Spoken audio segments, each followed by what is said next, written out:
Exodus chapter 4. Signs of power. Then Moses replied, "But what if they don't believe me or pay attention to me? They might say to me, 'The Lord didn't appear to you.'" The Lord said to him, "What's that in your hand?" Moses replied, "A shepherd's rod." The Lord said, "Throw it down on the ground." So Moses threw it on the ground, and it turned into a snake. Moses jumped back from it. Then the Lord said to Moses, "Reach out and grab the snake by the tail." So Moses reached out and grabbed it, and it turned back into a rod in his hand. "Do this so they will believe that the Lord, the God of their ancestors, Abraham's God, Isaac's God, and Jacob's God, has in fact appeared to you." Again the Lord said to Moses, "Put your hand inside your coat." So Moses put his hand inside his coat. And when he took his hand out, his hand had a skin disease, flaky like snow. Then God said, "Put your hand back inside your coat." So Moses put his hand back inside his coat. When he took it back out again, the skin of his hand had returned to normal. If they won't believe you or pay attention to the first sign, they may believe the second sign. If they won't believe even these two signs or pay attention to you, then take some water from the Nile River and pour it out on dry ground. The water that you take from the Nile will turn into blood on the dry ground. But Moses said to the Lord, "My Lord, I've never been able to speak well, not yesterday, not the day before, and certainly not now, since you've been talking to your servant. I have a slow mouth and a thick tongue."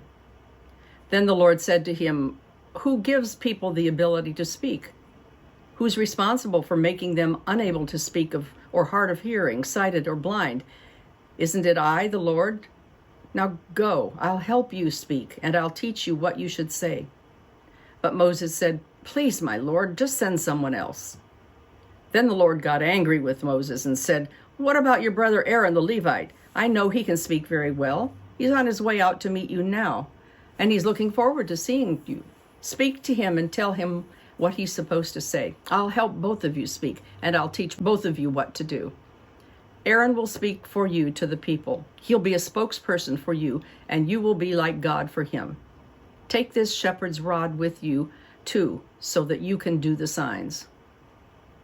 Moses goes back to Egypt. Moses went back to his father-in-law Jethro and said to him, "Please let me go back to my family in Egypt and see whether or not they are still living." Jethro said to Moses, "Go in peace." The Lord said to Moses in Midian, "Go back to Egypt, because everyone there who wanted to kill you has died." So Moses took his wife and his children, put them on a donkey, and went back to the land of Egypt. Moses also carried the shepherd's rod from God in his hand. The Lord said to Moses, "When you go back to Egypt, make sure that you appear before Pharaoh and do all the amazing acts that I've given you the power to do. But I'll make him stubborn so that he won't let the people go. Then say to Pharaoh, 'This is what the Lord says. Israel is my oldest son. I said to you, let my son go so he could worship me, but you refused to let him go. As a result, now I'm going to kill your oldest son.'" During their journey, as they camped overnight, the Lord met Moses and tried to kill him.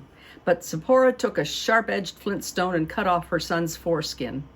Then she touched Moses' genitals with it, and she said, "You are my bridegroom because of bloodshed."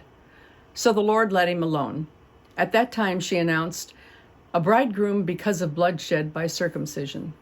The Lord said to Aaron, "Go into the desert to meet Moses." So he went, and Aaron met him at God's mountain and greeted him with a kiss. Moses told Aaron what the Lord had said about his mission and all the signs that the Lord had told him to do.